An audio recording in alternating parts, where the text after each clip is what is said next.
Cek, oke baik teman-teman, selamat pagi. Kembali lagi dengan saya Tuti Mariana di channel Kedai Coding. Oke teman-teman, masih dalam video-video saya di channel Kedai Coding. Untuk kali ini saya bakal ngebahas mengenai database dan juga MySQL kayak gitu. Oke. Jadi di sini, saya akan ngebahas tentang MySQL itu gimana, sebelum nantinya kita akan masuk ke CRUD karena banyak banget sih, yang komen di video-video sebelumnya, "Kak, tolong dong bahas CRUD." Nanti akan aku bahas ya teman-teman ya, sabar, siap-siap. Aku akan bahas itu. Oke, sebelumnya, sebelum kita masuk ke database dan juga MySQL, mungkin alangkah lebih bagusnya kita pelajari dulu apa itu yang dinamakan oleh data, kayak gitu ya teman-teman ya. Jadi data itu apa? Data itu adalah sekumpulan fakta di dunia nyata. Jadi dia itu adalah representasi dari fakta di dunia nyata kayak gitu. Sebagai contohnya, misalnya nih ada mahasiswa. Nah, apa sih yang merepresentasikan mahasiswa itu? Misalnya nama, NIM, dan lain sebagainya. Terus kita lihat definisi yang kedua, teman-teman. Definisi yang kedua itu adalah data itu sekumpulan keterangan atau fakta mentah berupa simbol, angka, kata-kata, citra, foto ya berarti ya, yang didapatkan melalui proses pengamatan atau pencarian ke sumber-sumber tertentu. Jadi kalau kita lihat definisi satu dan definisi 2 itu hampir sama ya, bahwa kesimpulannya adalah data itu representasi dari representasi fakta di dunia nyata gitu. Oke, selanjutnya aku mau kasih contoh nih teman-teman. Contoh data, misalnya kita punya, mahasiswa kayak gitu. Apa sih yang merepresentasikan mahasiswa atau data apa sih dari mahasiswa? Pertama, misalnya foto, mahasiswa punya foto ya pasti ya, terus kemudian ada jurusan, alamat, tanggal lahir, jenis kelamin, alamat, NIM, nama, dan lain sebagainya. Masih banyak lagi data yang bisa merepresentasikan mahasiswa kayak gitu. Terus selanjutnya, kita masuk ke penyimpanan dan pengolahan data. Yang pertama itu adalah data itu bisa disimpan dan diolah berupa teks. Misalnya contohnya ini aku pakai text editor, teman-teman bisa pakai apa aja, bisa pakai Word, bisa pakai, Notepad, bisa pakai apapun text editor kayak gitu. Nah, di sini teman-teman bisa tulis data berupa misalnya contoh di sini aku tulis data nama, email, kemudian dan jurusan. Nah, di sini teman-teman bisa simpan. Nah, ketika teman-teman menyimpan ini, itu berarti teman-teman sudah menyimpan data kayak gitu. Dan selanjutnya lagi, cara penyimpanan dan pengolahan data yang kedua itu biasanya, cara yang lebih, apa ya, istilahnya lebih orang sering gunakan daripada ini adalah menyimpan dan mengolah data melalui Microsoft Excel kayak gitu. Jadi, di sini aku punya contoh data, misalnya data mahasiswa berupa nama, alamat, sama email. Nah, itu, ketika disimpan dan diolah, maka itu akan menjadi sebuah data, kayak gitu. Nah, itu adalah contoh beberapa contoh tentang penyimpanan data. Baik, teman-teman, dengan menyimpan data melalui cara pertama ataupun cara kedua itu, ada beberapa masalah yang ditemui. Yang pertama contohnya tentang kapasitas. Jadi, penyimpanan data di text editor ataupun di Excel itu memiliki, batasan kapasitas, kayak gitu. Terus yang kedua kecepatan. Kecepatan, datanya itu ketika kita menyimpan pakai Excel dan juga pakai text editor yang lain itu akan kurang. Terus yang ketiga masalah keamanan, terus selanjutnya masalah duplikasi. Jadi ketika kita menyimpan data melalui Excel, itu pasti akan sangat mungkin sekali akan ada duplikasi data atau data double kayak gitu. Jadi sudah dimasukkan terus dimasukkan lagi itu tidak akan ada notif teman-teman. Jadi nggak ada notif. Misalnya kalau kita di website ya biasanya data yang Anda masukkan sudah pernah kayak gitu. Misalnya ada notif ya. Cuman ketika teman-teman pakai Excel itu nanti akan bisa terjadi duplikasi data atau redundansi ataupun, double data kayak gitu. Terus selanjutnya, untuk beberapa masalah tersebut, di sini kita punya solusi yaitu kita memakai yang namanya adalah basis data kayak gitu. Jadi, ketika kita pakai basis data atau database, itu pasti akan, istilahnya mengurangi eee, masalah tersebut. Selanjutnya yang pertama, dia bisa menangani tentang skalabilitas. Tadi kan kapasitasnya terbatas. Nah, ketika pakai database atau di sini lebih spesifik lagi kita menggunakan bahasa MySQL.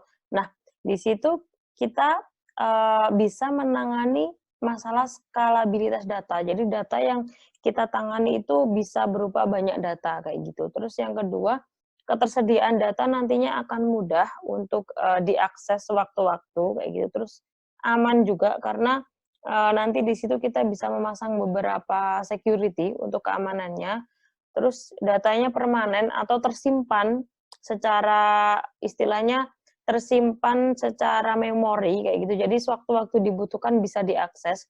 Ketika teman-teman kemarin kita belajar array ya teman-teman ya, kita bisa menyimpan data, bisa menampilkan data, tapi itu temporary saja. Itu enggak istilahnya enggak permanen karena ketika sudah selesai kita mau akses lagi nggak bisa, karena array itu hanya menyimpan datanya saat itu saja, tidak seperti database yang disimpan permanen, kayak gitu. Terus selanjutnya, eee, setelah kita udah tahu data, selanjutnya kita akan ke database. Jadi, ketika kita ada di pembicaraan ini ya, pembicaraan antar programmer sih biasanya. Ketika ada pembicaraan antar programmer kemudian ditanya, database-nya apa?" Itu pasti jawabnya kalau nggak Oracle, MySQL, SQL Server, Postgre, ataupun MongoDB yang sekarang lagi hits ya. Nah, pasti jawabnya kayak gitu mereka, itu pakai database apa?" "MySQL." "Pakai database apa sih itu?" "Postgre," kayak gitu. Nah, itu, sebenarnya MySQL, Oracle, SQL Server, Postgre, dan lain sebagainya itu bukan database, teman-teman. Itu adalah DBMS, Database Management System. Jadi itu adalah aplikasi yang digunakan untuk mengolah database, kayak gitu. Oke, kita akan bahas mengenai DBMS ya. Jadi, DBMS itu seperti tadi yang udah aku bilang, dia itu adalah, software yang digunakan untuk menyimpan ataupun mengolah beberapa database, kayak gitu. Jadi, jenis-jenis DBMS itu yang pertama, ada database itu yang namanya database relationship DBMS. Terus ada hierarchy, network, sama NoSQL. Nah, untuk kali ini kita akan lebih banyak membahas tentang relationship DBMS. Oke. Jadi apa sih relationship DBMS itu? Kayak gitu. Jadi, database sendiri kita balik lagi ke database. Database itu adalah kumpulan dari beberapa tabel, kayak gitu, yang saling berelasi. Makanya dia akan menyebutnya RDBMS karena ada relasi di situ. Nah, dia itu akan merepresentasikan sebuah data nantinya. Database kita akan mengenal dua istilah, yaitu baris atau record dan kolom atau field. Nah, di sini adalah kolom atau field. Jadi kolom itu adalah yang pertama kolom kode, kolom nama, harga, kategori, expired date itu namanya kolom ya, teman-teman. Atau field, kita sering menyebutnya adalah field kayak gitu. Terus yang kedua adalah row atau baris atau record. Jadi record itu adalah sesuatu yang merepresentasikan sebuah data. Jadi misalnya ini contohnya recordnya yang merah itu atau barisnya A002 bodrek 1000 obat pusing 1 Juni itu namanya baris atau record kayak gitu. Nah, di sini aku punya data obat. Nah, data obat ini tentunya seperti tadi ya, dia punya baris dan juga dia punya kolom kayak gitu. Nah, di dalam database kita mengenal istilah yaitu primary key. Jadi primary key itu adalah sebuah data yang dapat merepresentasikan satu baris atau satu record secara unik. Jadi sebagai contoh di sini primary key itu karena dia unik, di sini ada data apa yang unik kira-kira teman-teman? Kode, nama, harga, kategori, atau expired. Nah, jadi unik ini dalam artian adalah dia tidak ada yang sama, nggak mungkin sama, istilahnya kayak gitu. Kalau bahasa sehari-hari sih kita gunakan itu sebagai acuan, kayak gitu. Jadi, acuan yang membedakan antara data satu dengan data yang lain, itu primary key. Nah, kalau di sini kira-kira yang datanya itu, istilahnya datanya itu adalah unik, itu adalah kolom kode. Jadi nggak mungkin kode itu sama antar obat kayak gitu ya. Kalau nama masih bisa sama, harga apalagi sangat memungkinkan dia sama. Kategori juga bisa sama, expired date juga bisa sama. Jadi yang nggak bisa sama itu adalah kode. Makanya di sini primary key-nya adalah kode. Oke, jadi kayak gitu ya teman-teman ya. Nanti kalau misalnya ada yang mau tanya, tulis aja di komentar, nanti bakal aku jawab di komentar juga. Oke, setelah kita udah tahu data itu apa, database itu apa, kemudian selanjutnya ketika kita belajar database, kita pasti akan menemukan beberapa istilah seperti berikut. Contohnya, field atau kolom, tadi udah tak jelasin ya. Jadi, tadi di data obat, field-nya itu adalah field kode, field nama, field kategori, expired, kayak gitu. Terus kemudian row, baris atau record, terus kemudian key. Nah, key ini ada dua ya teman-teman ya, ada primary key dan juga ada foreign key. Kalau primary key tadi yang sudah saya jelaskan yaitu suatu kunci yang merepresentasikan data dalam satu record kayak gitu. Kalau foreign key itu adalah istilahnya ketika ada dua data yang berelasi, data yang pertama itu primary key, terus kemudian data yang kedua itu adalah foreign key. Jadi data primary dan data foreign key ini adalah kolom yang menghubungkan di antara dua data. Misal contoh di mahasiswa, aku punya ID mahasiswa, nama, kayak gitu. Terus kemudian di data nilai, aku punya ID nilai, ID mahasiswa sama nilai. Nah, ID mahasiswa di tabel mahasiswa itu adalah primary key dan ID mahasiswa di tabel nilai itu adalah foreign key, kayak gitu. Gitu ya teman-teman ya. Selanjutnya auto increment. Jadi auto increment ini adalah sebuah fungsi yang udah di-generate sendiri oleh komputer. Jadi dia otomatis akan urut. Misal aku masukin data pertama nih, ID-nya 1. Terus nanti aku masukin data lagi, nanti ID-nya dia akan 2, terus 3, 4, 5 dan seterusnya. Itu akan otomatis di-generate oleh komputer kayak gitu. Terus ada relationship atau hubungan atau relasi. Seperti tadi yang udah aku jelaskan, di mahasiswa ada ID mahasiswa, kemudian nama, di tabel nilai ada ID nilai, ada ID mahasiswa dan juga dan juga nilai.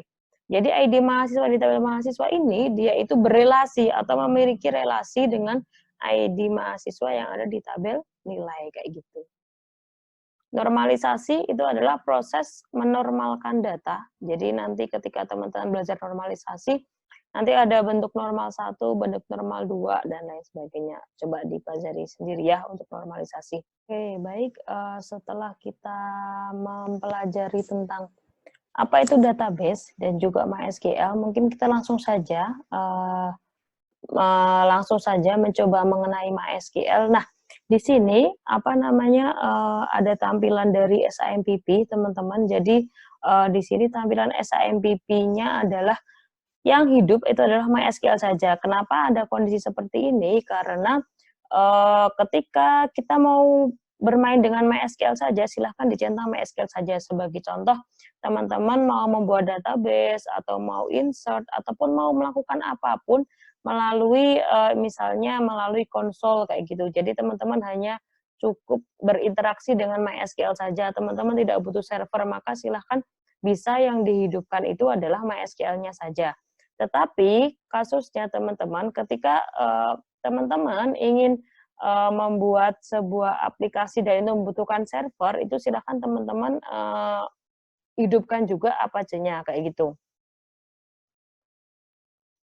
Nah, selanjutnya karena kita pengen bermain-main dengan PHP MyAdmin, jadi kan ketika kita mau bermain database itu bisa dengan dua cara teman-teman. Cara yang pertama itu adalah via konsol atau melalui CMD kayak gitu. Terus untuk cara yang kedua adalah sudah disediakan platform GUI yang digunakan untuk bermain dengan MySQL yaitu dengan nama PHP MyAdmin kayak gitu teman-teman. Jadi teman-teman ketika mau mainan PHP MyAdmin, teman-teman bisa centang Apache dan juga MySQL-nya.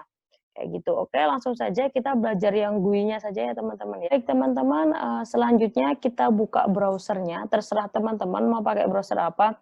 Di sini aku pakai browser Chrome, Google Chrome. Jadi teman-teman bisa pakai Mozilla, Internet Explorer dan lain sebagainya.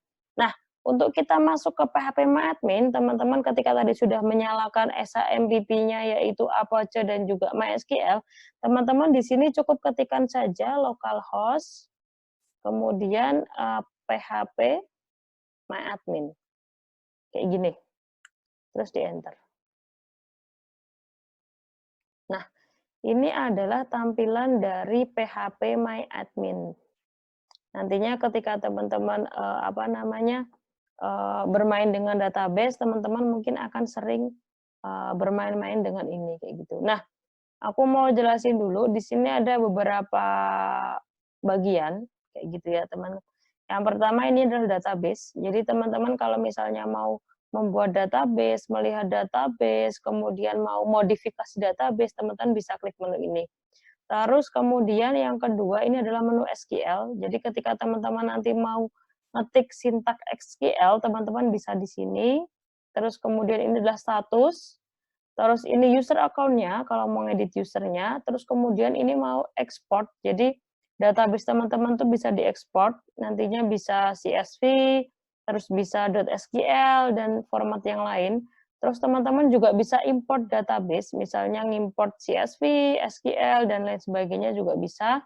Terus di sini ada setting untuk merubah user, password, dan lain sebagainya, kayak gitu. Mungkin itu dulu pengenalannya.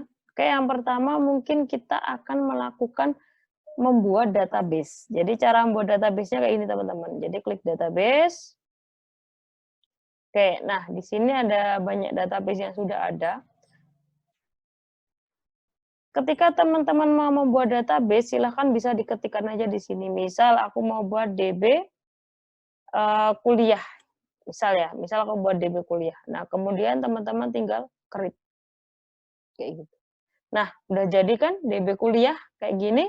Terus kemudian ketika mau bikin table, misalnya aku mau bikin table mahasiswa. Kolomnya berapa? Misal 3 aja. Oke? Kalau udah teman-teman klik di sini ada go, klik go. Nah, kayak gini. Ini adalah untuk menuliskan nama kolomnya, teman-teman. Misalnya ada nulis name.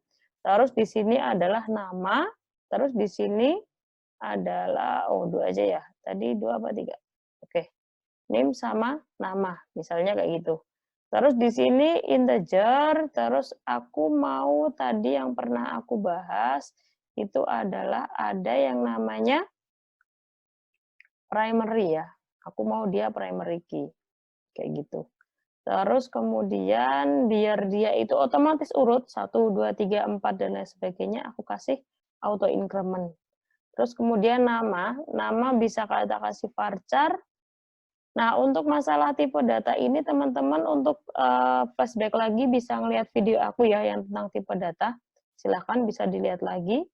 Kalau udah semuanya, itu aja yang perlu kita isikan. Habis itu kita save.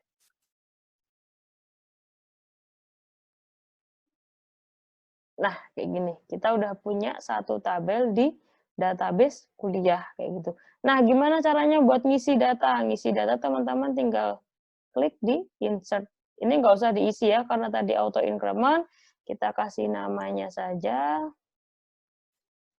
Nah, misalnya kayak ini. Ini nggak kita isi ya, teman-teman ya. Tapi karena kita isikan auto increment, maka di sini akan sendirinya tampil 1, kayak gitu. Nah, mungkin itu cara bikin database, bikin table, kemudian selanjutnya kita misal main-main sama SQL nih. Misalnya kita mau melihat data, berarti kan kita tinggal select bintang from mahasiswa, kayak gitu. Di sini ada select, ada delete, insert, update. Nanti coba teman-teman explore lagi ya. Nah, gini cara merun SQL-nya kayak gini. Oke, teman-teman, mungkin itu dulu video aku tentang database dan juga MySQL. Jangan lupa tetap stay tune di channel YouTube aku, karena habis ini aku bakal ngebahas mengenai CRUD. Jadi banyak banget teman-teman yang request buat dibikinkan video CRUD, maka habis ini aku bakal ngebikin video tentang CRUD. Jadi tetap aja stay tune di sini. Jangan lupa subscribe, like, and comment di channel YouTube aku. Semoga teman-teman bisa menerima semuanya dengan baik. Kalau ada yang ditanyakan silahkan aja ya di kolom komentar bisa ditulis. Sekian dari aku. Terima kasih. Selamat beraktivitas kembali. Assalamualaikum warahmatullahi wabarakatuh.